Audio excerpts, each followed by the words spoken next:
আজকের গল্প একটি ভালো মানুষ ভূত। ভূত চোখে দেখা যায় না, হাত দিয়ে ছোঁয়াও যায় না, তাই তাকে ধরা যায় না। কিন্তু একটা ভালো মানুষ ভূত নিজের বোকামিতে কচ্চিৎ কখনো ধরা পড়ে যায়। এই রকম একটা ঘটনা ঘটেছিল আমাদের বাগান বাড়িতে। সেই গল্পটা শোনাই। বাবার সাহিত্যের বাতিক ছেলেবেলায় ছিল, কিন্তু চাকরির তলায় এতদিন চাপা ছিল। এখন অবসর নিতে সেটা আবার জাগিয়ে উঠল।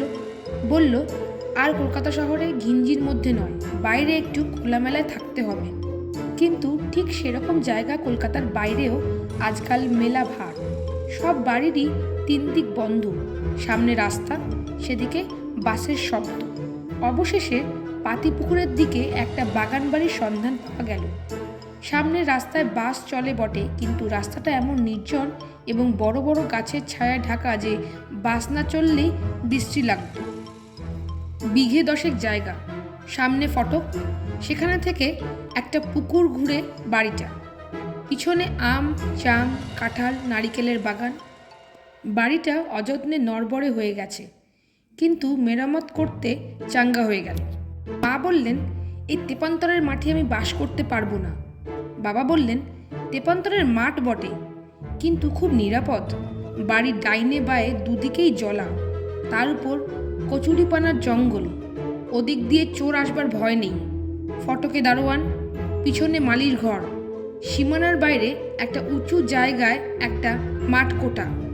সেখানে খবর নিয়েছি যত কাঠের আর লোহার মিস্ত্রির বাস। সেই দেখেই তো জায়গাটা কিনলুম। মায়ের মনটা খুঁতখুত করছিল, আমাদেরও। কিন্তু বাবার যখন অত ইচ্ছা, তখন সবাই মিলে একটা শুভদিন দেখে এসে পড়লাম। কলকাতার গিঞ্জি এবং কোলাহল থেকে এই শান্ত নির্জন খোলামেলা বাড়িটায় এসে কি ভালো যে লাগলো সে আর বলবার নয়। পাখির ডাকে ভোরে ঘুম ভাঙে, সূর্যোদয়ের মুহূর্তে বাগানে ঘুরে বেড়াই। অযত্নে বাগানটা নষ্ট হয়ে গিয়েছিল। মালিকে নিয়ে বাবা সমস্ত বাগান ঘুরে বেড়ান। মনে হলো কলকাতার চাপা বাড়ির মধ্যে বুকটাও যেন চুপসে ছিল। এখানে তো যেন রঙিন বেলুনের মতো ফুলে উঠেছে।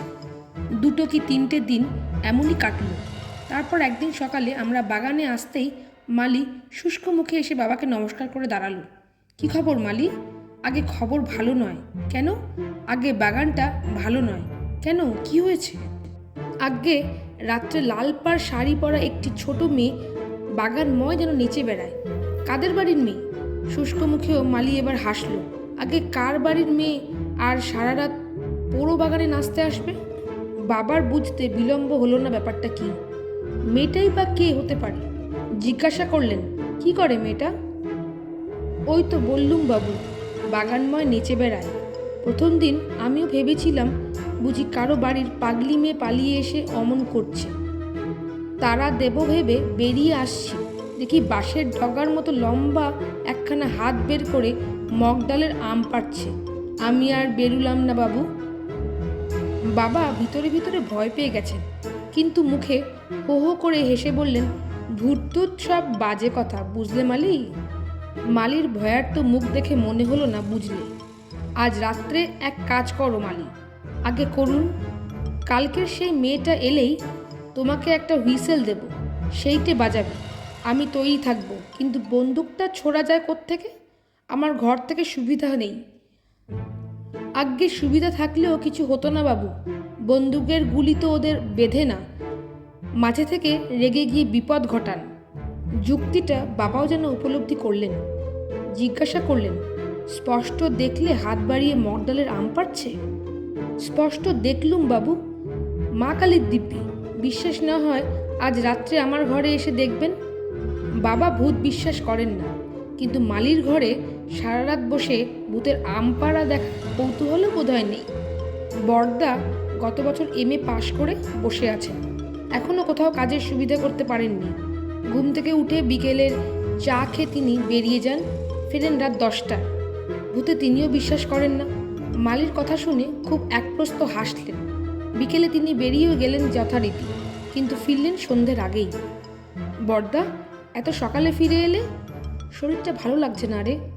সপ্তাহ কেটে গেল, কিন্তু তার শরীর একদিনও ভালো লাগলো না।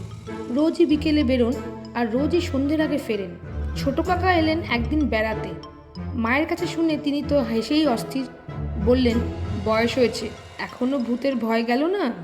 মা অকপটে স্বীকার করলেন, ভূতের ভয় তার আছে। ছোট কাকা বললেন, ভূত টুত সব বাজে কথা বৌদি। ঝোপে ঝাড়ে চাঁদের আলো টালো পড়লে অনেক সময় ওরকম মনে হয়, কিন্তু হাতখানা, কি হাতখানা, আম পাড়ছে? ছোট কাকা আর এক প্রস্ত হাসলেন।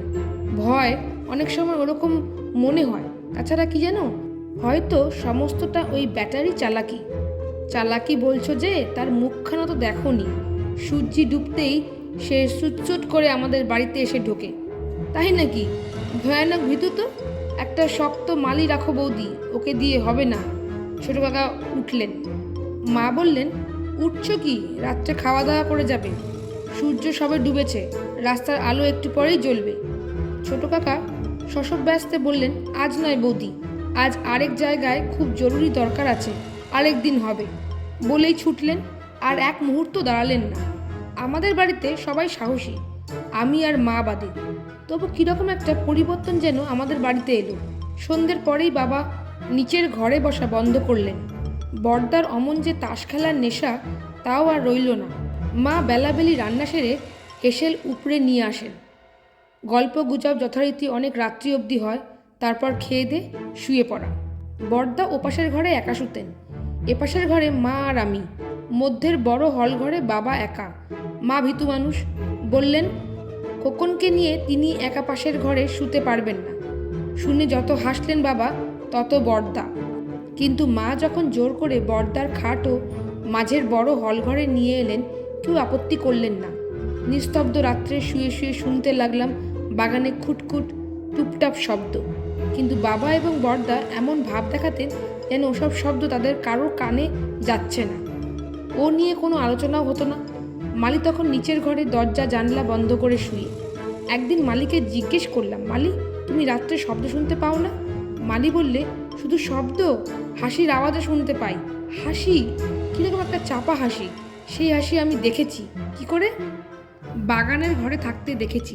গাছগুলোর ডালে ডালে কে যেন টর্চের আলো বুলিয়ে গেল, টর্চের আলোর মতন, কিন্তু আসলে ওটা ওদের হাসি। ওরা ওই রকম করে হাসে। কি সর্বনাশ!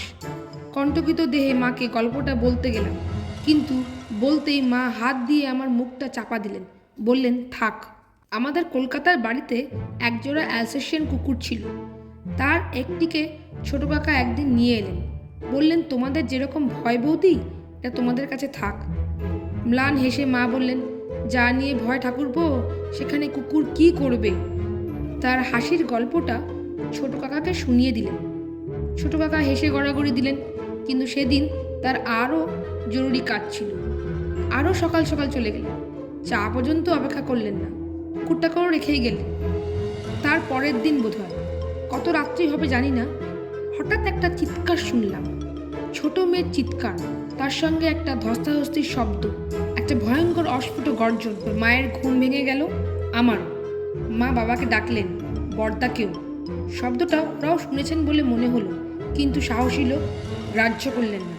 পাশ ফিরে শুয়ে বললেন, ও কিছু নয়, ঘুমাও। এমন সময় মালির গলার আওয়াজ পেলাম, শিগগির বেরিয়ে আসুন, শিগগির বেরিয়ে আসুন। বাবা এবং বড়দা দুজনেই সাহসী, এসব সামান্য ব্যাপার গ্রাহ্য করলেন না। কিন্তু মায়ের সাহস নেই, তিনি থাকতে পারলেন না, ছুটে বেরিয়ে গেলেন। তার পিছু পিছু আমি। আমাদের সাড়া পেয়ে মালি টর্চ হাতে ছুটল বাগানের দিকে। কি হয়েছে, কি হয়েছে? মালি সাড়া দেয় না, ছোটে। পিছু পিছু আমরাও। শুধু শুনতে পাচ্ছি আমাদের অ্যালসেশিয়ানটার গর্জন। তাকে বাগানে কে ছেড়ে দিয়েছিল জানি না, বোধহয় নিজেই গিয়েছিল। আমাদের সাড়া পেয়ে সে একবার আমাদের দিকে ছুটে আসে, একবার বাগানের এক প্রান্তে। মালিক টর্চ পড়ল যেদিকে, কুকুরটা ছুটছিল সেই দিকে। পাঁচিলের ওপর ওকে, লাল পাড় শাড়ি পরা একটা মেয়ে না? আমাদের দেখে দুহাত আকাশে তুলে চিৎকার করে উঠল, বাঁচান, আমাকে বাঁচান। বাবার গর্জন শোনা গেল। তার হাতে বন্দুক, তার পিছনে দাদা, তার হাতে চাবুক। ভালো মানুষ ভূতকে মই থেকে নামানো হলো। গাছের ডাল থেকে আরও কয়েকজনকে। বাবার হাতে বন্দুক, দাদার হাতে চাবুক, সকলের উপরে ওই বাঘের মতো অ্যালসেশিয়ান। ভূতগুলো ভয় কাঁপছে। চেনা ভূত। বাগানের পিছনে যে মাঠকোটা, ওখানে থাকে। মেয়েটি তাদেরই। লোকগুলো আম পেড়ে দেয়, মেয়েটি কুড়োয়। কখনো মেয়েটি নিজেও টুসিতে করে আম পাড়ে। মালি সেইটাকেই ওর লম্বা হাত ভেবেছিল। বাবা বললেন, পুলিশে খবর দাও। দাদা বললেন, সে তো পরে, আগে নিজেদের হাতের সুখ মেটাই, এই চাবুকে ওদের পিঠের চামড়া তুলব। মা বললেন, থাম, খুব বীরত্ব দেখানো হয়েছে। ওদের জিজ্ঞেস করলেন, তোমাদের যেন চেনা চেনা মনে হচ্ছে। হ্যাঁ মা ঠাকুরন, আমরা ওই মাঠকোটায় থাকি, দিনে মিস্ত্রির কাজ করি, গরিব মানুষ। আমের সময় বরাবর এই বাগানে আম পেড়ে খাই, কখনো বিক্রি করি। দাদা চাবুক আস্ফোরণ করে বললেন, বিক্রি করি বেটা, তোমাদের বাবার বাগান? মা বললেন, এবারে বাড়ি যাও, আর কখনো বাগানে ঢুকো না, যা কুকুর রয়েছে ছিঁড়ে টুকরো টুকরো করে দেবে। ভূতগুলো মাকে বাবাকে প্রণাম করে চলে গেল। Like, share, subscribe.